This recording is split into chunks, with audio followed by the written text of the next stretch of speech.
What's going on, everybody? We just got here in Sanford, Florida at Boat Tree Marina. Just took a 3-hour ride over here in the car, and we're about to go get on a 45 Sea Ray bridge boat. And we got a long trip, probably 5-6 day trip back to St. Pete. Got to go all the way up the St. Johns River up to Jacksonville and back down the East Coast through Lake Okeechobee and up the West Coast. So we are starting our journey today. A little engine room check, make sure it's good to go. Twin Cummins in it with a Westerbeek genset.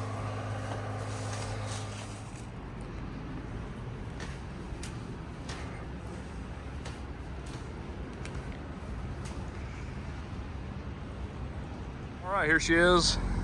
Just got the boat loaded up. I did an engine room check. Did full fluids, had a little antifreeze to the generator burp bottle, got it all fired up, generator's pumping water good. Now we're flushing the fresh water system, putting some fresh water in. I'm running the shower and the sink at the same time. We got Chrissy over here. Chrissy's joining us on this trip. She's gonna be my mate, helping me out on the locks and whatnot. She hadn't done too many trips like this, so it's gonna be a good experience for her, but she's a pretty boat. She's in good shape. Got a couple 6-cylinder Cummins, Westerbeek generator. And once we get done here checking it out and loading everything, we're gonna head out. Got the grill here. We're gonna spend most nights on the hook. So trying to stay out of the marinas. We can keep it moving that way, but we'll have to probably stop for fuel, probably 4 times, I'd say. We'll make sure to video all that. It's a good home seat, good visibility, good sight lines. It's a good boat, good boat. It's gonna be a good boat for the new owners. A little inside interior tour here. It's got a single berth down here, which is cool.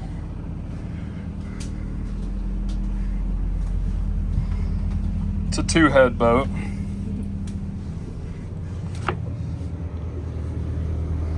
Good layout. Kind of like the layout on this one. The old owner was pretty good. He left all his tools and whatnot. So we got a pretty well-equipped boat for this trip. I don't know, we got about 600-700 miles to do, so we'll get off the dock here in a sec. Taking off all the slack lines right now. Prepping her for heading out. Keeping one stern line on here, crossing to the port side, keep us off this guy over here. We'll take one of these spring lines off. All the lines got to come with us, so I got to dance the boat around the slip and get all these lines off the pilings and whatnot. Not too big of a deal.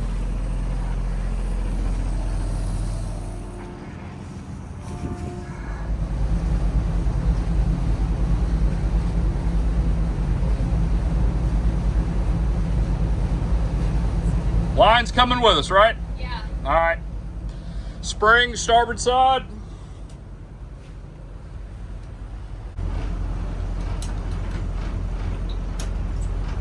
Go ahead and undo that bow line. Yeah, I got to be able to maneuver here. I got to come forward. All right, free. I got to come forward just a little bit.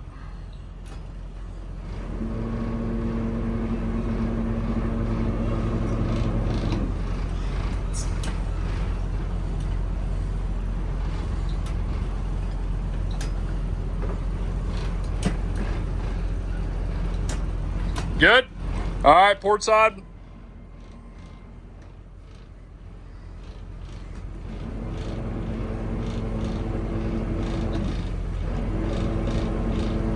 Go ahead and take that black line off. Black line. Yeah, that other bow line. I already took it off earlier. All right, good. Clear? Let me get myself centered back up here in the slip. A little starboard forward. Got the wind blowing off my starboard side. It keeps pushing me to port here. Let's take it nice and easy out of here. Okay, wait, see my lines on here? Yeah, coil them up though.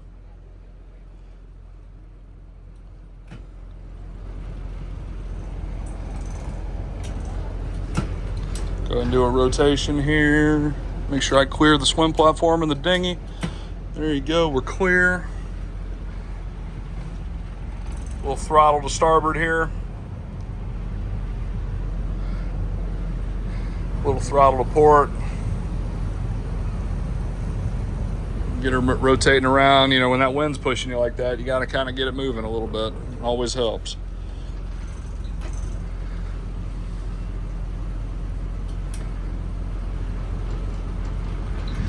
Nicely done. We gone.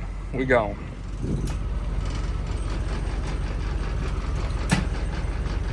What's this bag covering here? Is that the horn? There's a cover over the horn. Yeah, that's like it. Yeah, you can take that off and put it inside. That's why it was muffled. I tested the horn earlier and it sounded like hardly anything. I was like, well, that's not very loud.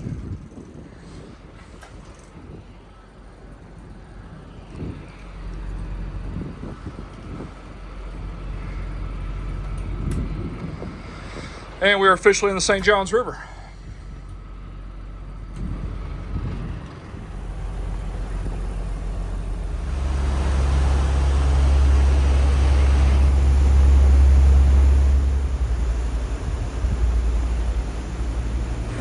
I remember my first time rolling up isinglass. It's almost a success. Almost. Took you a minute. Well, we're in it now. We're 10 miles in. Pretty cool down in here. It's real tight.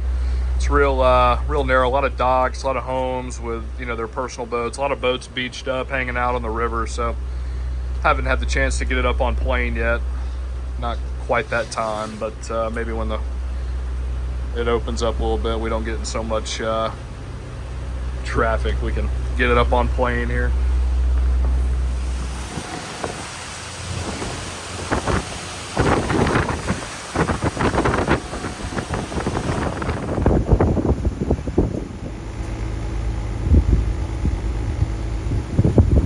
This is called Pontoon Landing State Park.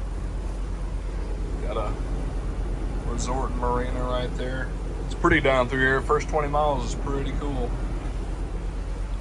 All right, we're approaching White Hare Bridge, and at first when I got on the boat, they were supposed to fix this. It was the port fuel gauge right there, and they were supposed to fix it after the survey. And when we got to the boat, I started getting underway.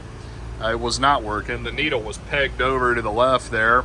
Starboard says I got 3/4, but I kind of beat on the gauge a little bit and kind of tapped on it, tried to, you know, liven it up, and it worked. Now it's reading a 1/4 tank, so I don't know if that's accurate or not, but I can't really take the chance. You know, there's not a lot of places to fuel up on this river, so we're gonna go ahead and pull up here to St. John's South Marina and take on some diesel. Hopefully that fuel gauge is not accurate, and there's more than that, but there's a good chance that this guy, the previous owner of the last few years, you know, he ran it around locally on the lake, and maybe the generator was pulling off that port side, and that's why that port side tank is down, and that's why the starboard side tank is up. So that's what I'm betting on, and I'm hoping the fuel gauge does work and then it'll come up. But you know, things like that are kind of what gets you in trouble. You know, you assume that the port fuel tank is the same as the starboard just because the gauge isn't working. So it's a good thing I got that to start working again, because that could have been a problem if I kept heading north. So lesson learned. So that's just another thing doing this captain work. Never assume anything. Take the steps, be proactive to make sure you don't run out of fuel and have anything bad like that happen. You have to be aware of where you're at doing these deliveries and where you're at on the water. If there's not a lot of fuel stops, well, you better take advantage of the places that you can get fuel before you move on. So we'll stop up here, pull up to the fuel dock, take some on, and keep heading north. All right, so a couple hours of running after we pulled in to get some fuel here after I figured out the gauge wasn't cooperating. Pulled in here to get fuel. Chrissy says we got no power down here, so Came here, everything was still on, breaker was still on, but it had no voltage here on the main panel. So first thing I did was go down there to the generator and check the main breaker on the generator that supplies power to the panel. And of course that was tripped. So not sure why it was tripped, probably because we were running all 3 air conditioners. So we're just gonna run 2 air conditioners for now and see if that helps, but hopefully that's not a consistent problem with that breaker tripping like that. You know, we're gonna need AC and all that good stuff for 5 days. But generator's running good. And then when I got down in the engine room, I noticed port engine's got a little bit of an oil leak. So it looked like it was blowing out of the dipstick from what I could tell. Not sure why it would be blowing out of the dipstick or at the bottom of the dipstick where it goes into the block.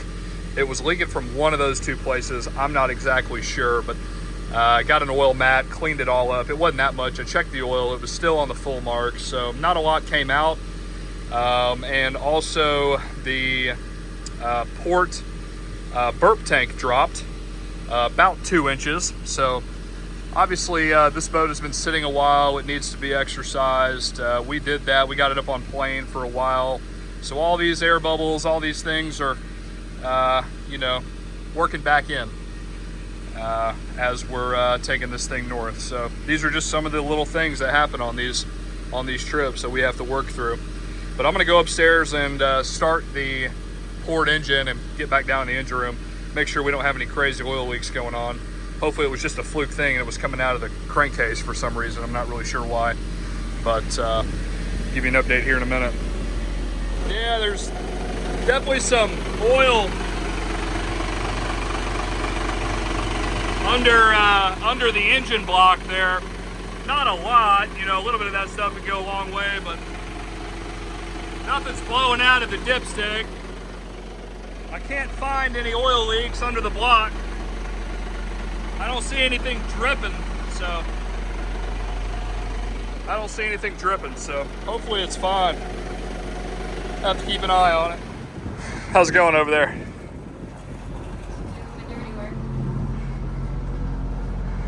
All right, well, we got fuel, came off the dock, nice and easy. Took on about 153 gallons, and the gauges, either they're slow or they're not moving. I'm trying to figure them out, but they definitely are not registering full when I'm fairly certain we got them full. Next fuel stop, I'll calculate the mileage with the gallons and we'll get an accurate burn rate. Definitely need to get that since we're dealing with inaccurate fuel gauges, but we'll just do burn. We'll just calculate on burn rate, be conservative with our fuel stops, and see how it goes. 2/3 full.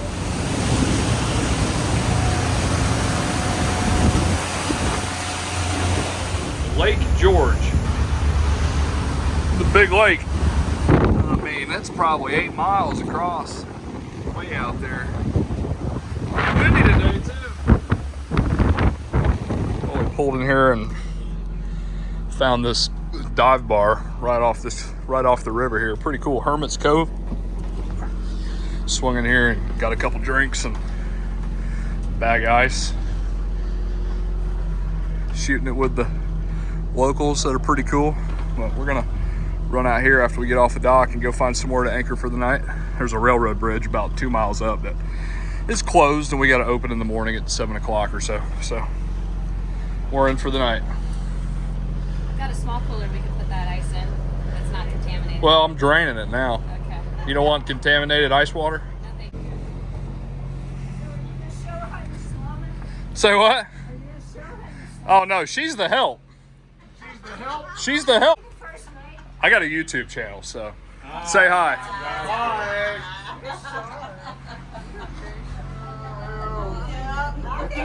All right, we'll come around this point here, set it down. Got 10 feet of water. I think we got plenty of room to swing. We won't get in anybody's way. Let's do main windlass.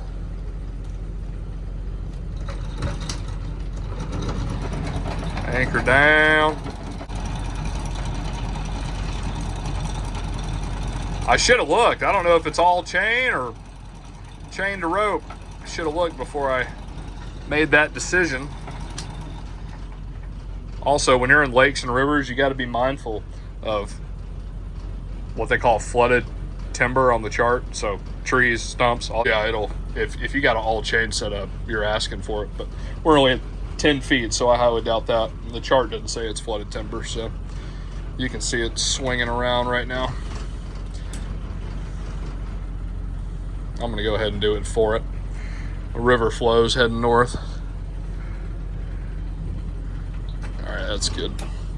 I'll let a few more feet out for peace of mind. Probably got about 50, 60 feet of chain out, about 10 feet of water. That'll be good. All right, when you get a minute, run down, put that chain stopper on that chain, and we'll be good to go. Thank you. In for the night. Get the grill going. Well, sun's going down. Really peaceful out here. We got the grill going.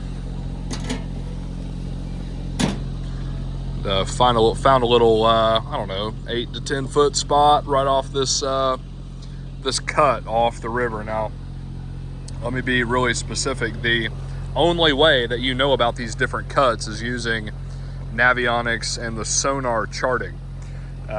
If you just pull up regular charting, it'll show that this area is inaccessible or uncharted. It'll show dark blue. But if you turn on the sonar charts, it'll give you those depth contours that allow you to come back in here to places like this, where you're really not familiar, where you're really not sure. You still have to be careful, but I've found that they're extremely accurate. And like right over there by the bank, it's like 20 feet deep. Right here is about 10, and then of course you get closer to this little island here, it's I don't know, 3 feet, something like that. But it's a nice night. Waiting for some gators to pop up here after dark. That'll be kind of cool. At least I think they'll come out, but we'll see.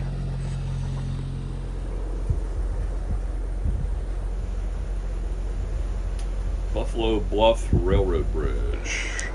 Thought it was going to be closed, but looks like it's open.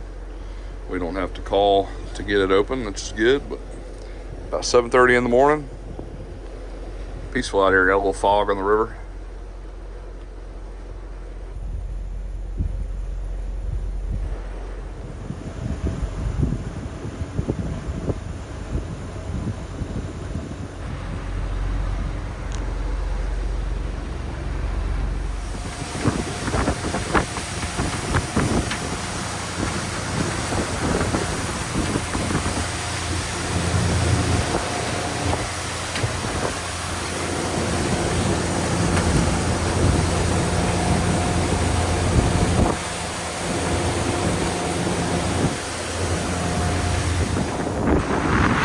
We're approaching Jacksonville.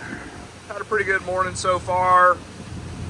I don't know, we've done about 35 miles at the moment. Did an engine room check about an hour ago and had some red fluid under the starboard motors. So either the starboard motor's transmission is dripping. I can't see any obvious drips or leaks. Or it's maybe some trim tab fluid, but it doesn't look like it. It's right under the starboard engine, so I think it might be dripping a little bit, but it's mixed with water. I checked the dipstick. Dipstick is fine. It's got fluid on it, so got to keep an eye on it. Watch it like a hawk today, and see if the level goes down any. If it is, then we got some things to work on. Have to figure that one out, depending on how much it's leaking. But other than that, everything's good in the engine room, so we're cruising, we're making it happen. Be in Jacksonville about 30 minutes.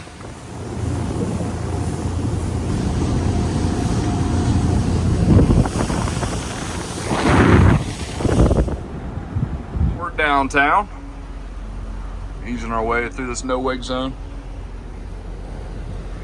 We're gonna stop up here at Morningstar Marina, I believe. It's at the mouth of the river. Pick up some fuel, pump out, get some water, and see what time it is once we get done with that. And then we got to figure out where we're gonna anchor tonight. I have a feeling we're gonna end up in St. Augustine. I don't want to get caught between two inlets at dark. So we'll see what time it is, see if we take the intercoastal down or see if we just run the beach. But trying to get on the hook before dark. All right, we're getting close to the river inlet. Take on some fuel up here. All right, we're at the end of the St. John's, right at the mouth, so the current is ripping, and I've got to put it port side right here on this fuel dock right here. Say what? Why do you think that dock is tight? I put it right above the water, 6 inches up off the water. You'll be good. Don't put it too high or else it ain't gonna do anything. So I've got the bow into the current right now. It is smoking. It's probably a 3 knot, 4 knot current right now. It's moving quick. Chrissy's getting the lines. How many fenders you got out?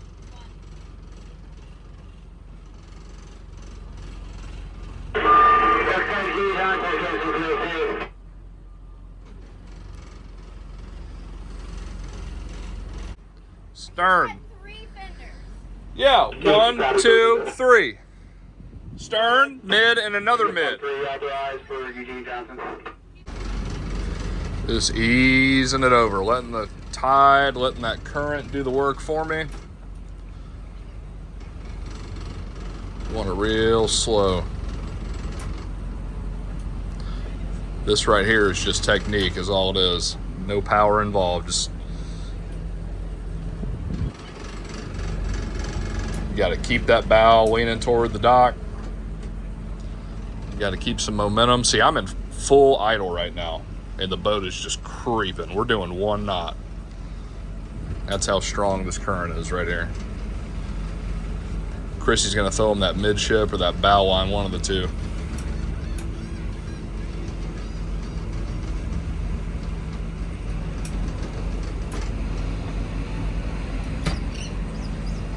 Just kind of straighten it up at the end here. Good, she's going to throw the bow line. I like that. That'll ensure that my bow does not get pushed off this dock once I get over there. Just inching it up.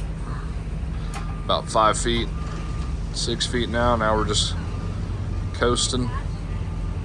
Good, she's got it. I'm going to do starboard reverse port forward here. A little bow thruster just to keep it off. Sometimes these dock masters have a bad habit of cinching down that bow line too tight.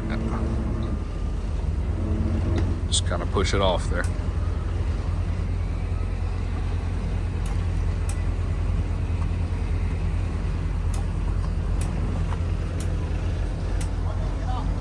How we doing? Yep, stern, bow, mid. Yeah, we'll do it underway.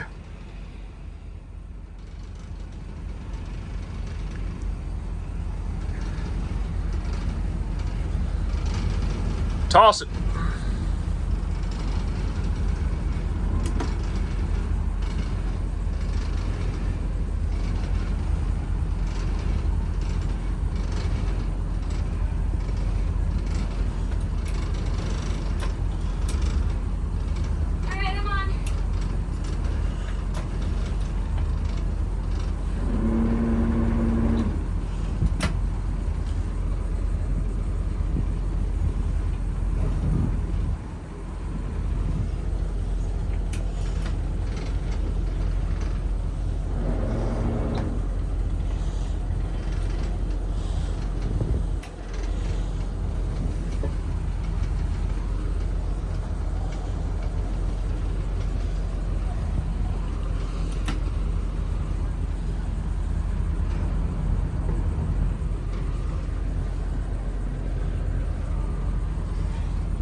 All right, out the inlet we go.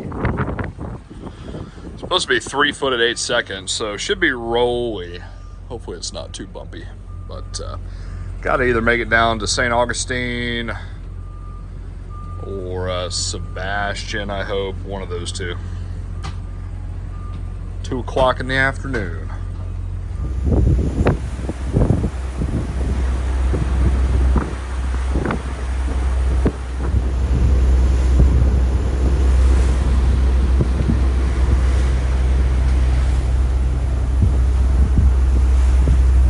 Heading out the inlet. We got a 3 foot at 8 seconds. I know it doesn't look 3 foot, but it says it is 3 foot at 8. Pretty flat and rolly out here. About to pull into Ponce Inlet and get in one of those creeks off the intercoastal for the night. It's been a long day. We started moving about 7. Got to Jacksonville and fueled up about 2, and about 6:30 now we're pulling up to the inlet, so we've been keeping it moving. Just pulled into Ponce Inlet, got anchored up here in this little side creek. Current's ripping through here. It always rips through this area. A lot of sandbars in Ponce Inlet too. Got to really watch yourself here. But pulled into this anchorage here, and you know, it's 10 foot in some areas. It's 5 to 6 feet in other areas. We pulled into I found some middle ground, so we pulled into a spot that was about 7 feet. And this boat reads depth from under the props and rudders, I figured out. So 7 feet under the props, and then you got to pay attention to your tide, right? So that tide is supposed to go out 3.5 feet up here tonight. So it's a 3.5 foot drop. So when you anchor up like this for the night, especially for the night or a long period of time, you need to make sure that you have enough water under your boat to correlate with that tide. It sounds simple, sounds common sense, but it can bite you. If I were to put this boat in 5-6 feet of water and assume that everything's okay, and the tide goes out 3.5 foot, and then boom, you're right there, really close. And then we got to leave at 7 a.m. in the morning, so it might be a little tight spinning those props out of here. So keep that in mind. We're gonna get some chicken on the grill, hang out tonight, be back out in the morning. We did a 12-hour day today. Probably will have a 12-hour day tomorrow. We'll most likely hit Stewart and hopefully get through a lock or two. I don't know, we'll see. But should be a nice night on the hook. Oh, morning. It's about 7 o'clock, 7:30, and we're about to get rolling here. We got 160 miles from Ponce Inlet to the first lock. We're not really in too much of a rush today because we got about a 7-hour ride, and the lock closes at 4:30. So we got a 7-hour ride, we got to fuel, we got to pump out, and the lock closes at 4:30. So there's not really too much of a rush. We get to where we go. I'd like to be staged right outside the lock tonight so we can get through the first one tomorrow morning. That'd be nice, but we'll have to fuel probably at Port Canaveral. I don't have enough fuel to get all the way to Stewart, so we'll have to fuel halfway, but we'll see how it goes.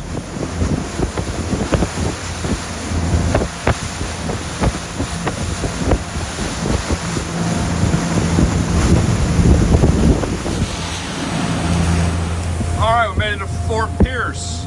We just made it in the inlet here. Gonna pull up to Pelican Yacht Club, get some fuel, and then we'll head on to Stewart. Not sure whether we're gonna go intercoastal or back outside. We'll see, but we're not in a rush. Locks close at 4:30, so it's gonna be close getting there either way. But we're gonna come on in.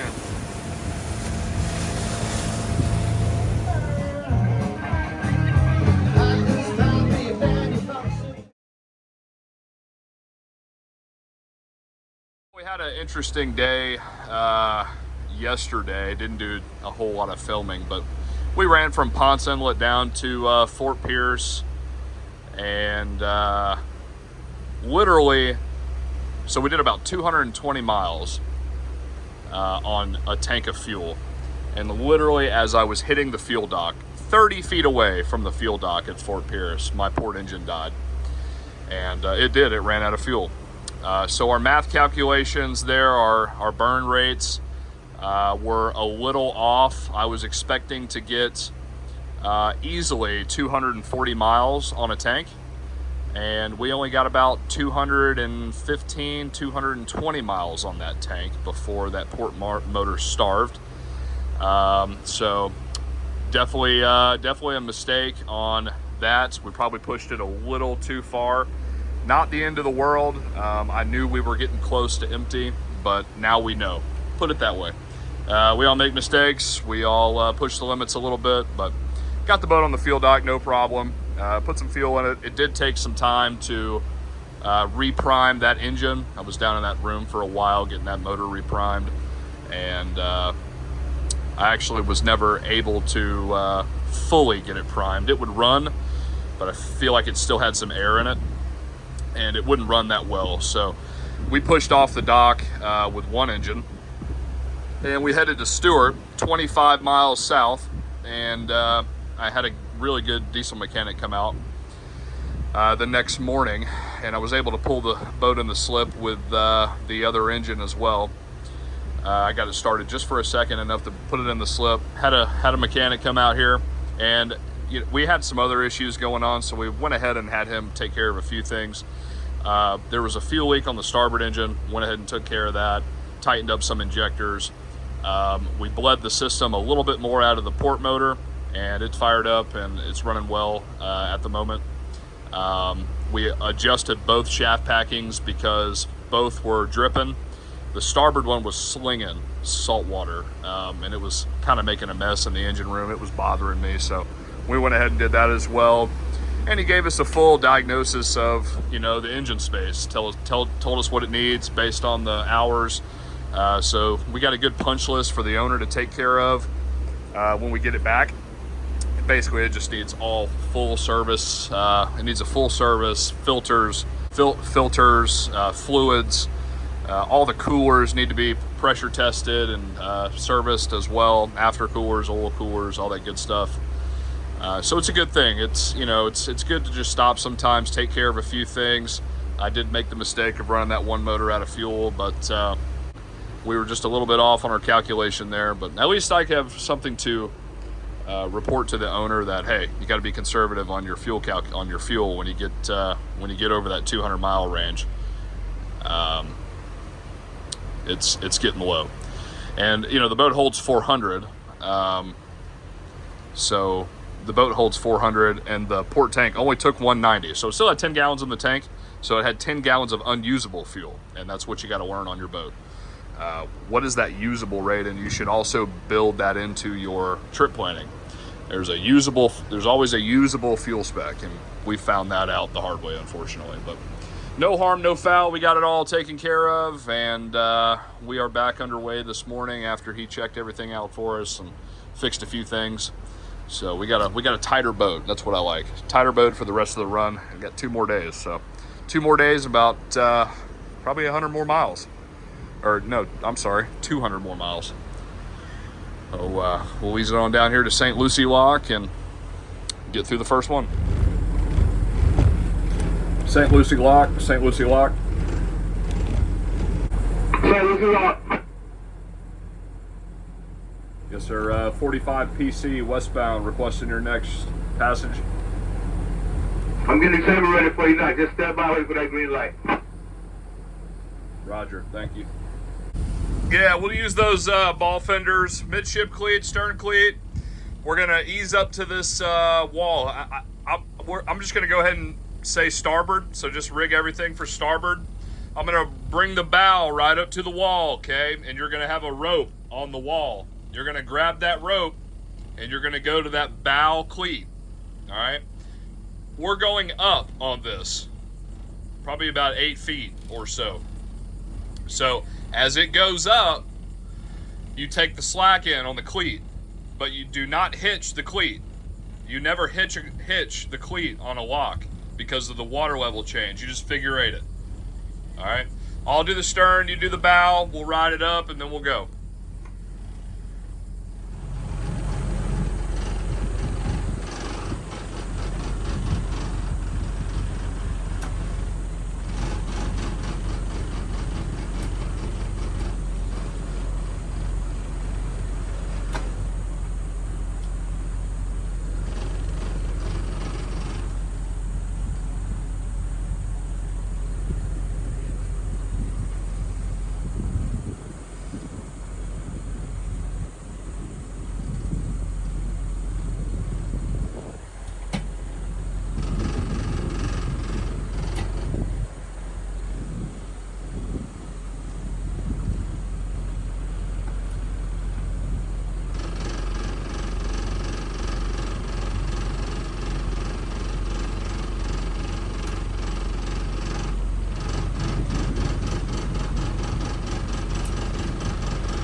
Yep.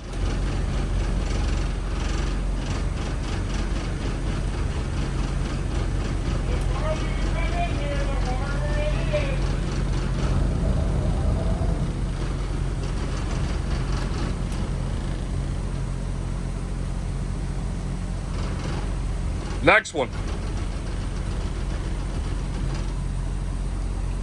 Right there.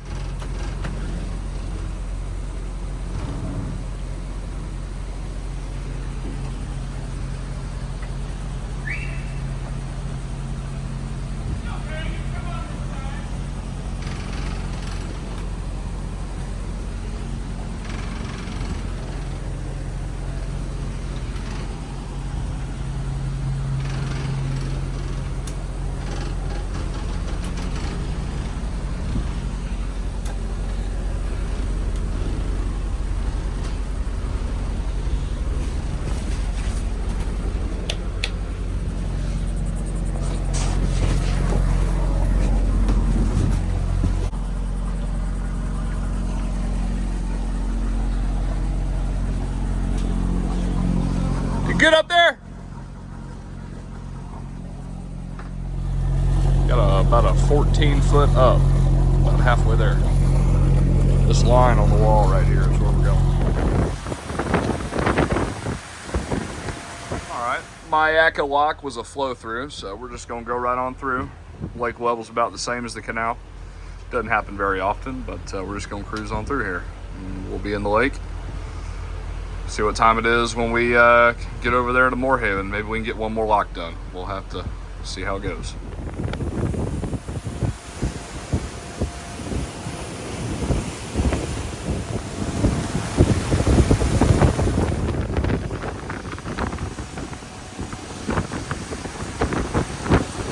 It's a good one.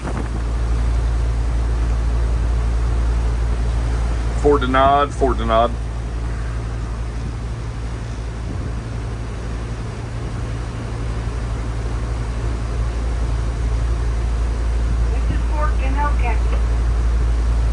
Hey there, westbound pleasure craft, just approaching you, requesting your next opening, please. What's the name of your pleasure craft? Living the dream. Living the dream. Okay, come on up. Copy that, on the way, thank you. Franklin Lock. Did all 5 locks. We anchored up at Ortona Lock last night.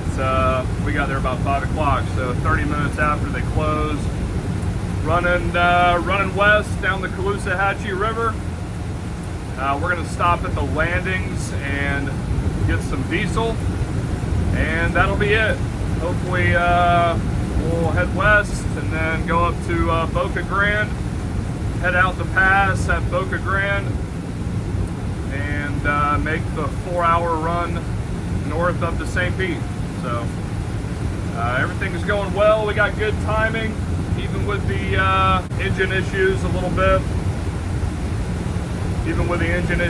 So we should be home about 6 tonight. The owner's excited. He's ready to have the boat. It's been a 5-day trip, so we've done really good timing though. Running about 20 knots. We've been on the hook 3 nights, and we were at Sunset Bay in Stewart one night, waiting on the mechanic to come over. So it's been a good trip. The boat runs well. We've got a good punch list for the boat for the owner, and he's going to have a good list for them to freshen the boat up, give it a good service, get some of these little things done that it needs, and she's going to be a nice boat.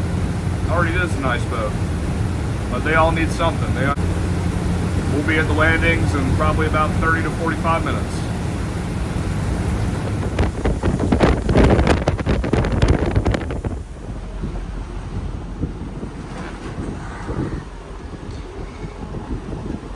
Gulf Harbors Marina. Diesel's $3.78 a gallon, not too bad.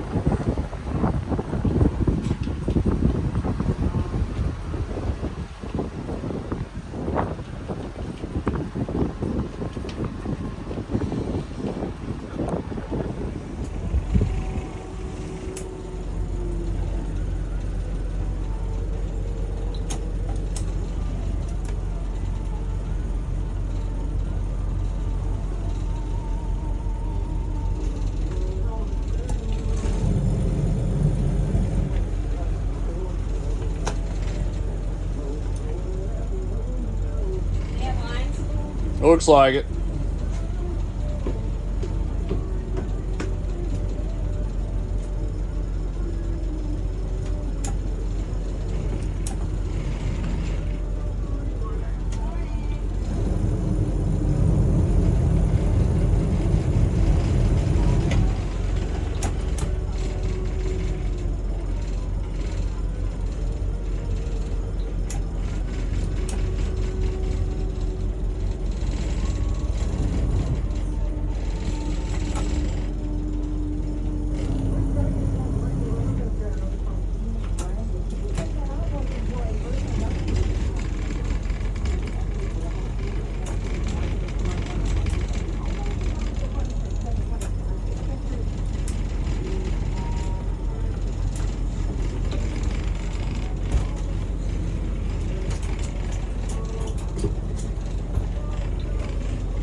Came through the Boca Grande Swash Channel, made the cut, came around the point there. It was pretty bumpy. Now we're out here, we're gonna run the beach. It's not ideal, it's 2 to 4 foot out here, white capping, it's blowing 15 at least. So, but you know, we're just gonna trim it out right, put it on plane and be there in 4 hours. So just gotta suck up the rolly. Not too bad though, a little bumpy. What do you think? Having a good time.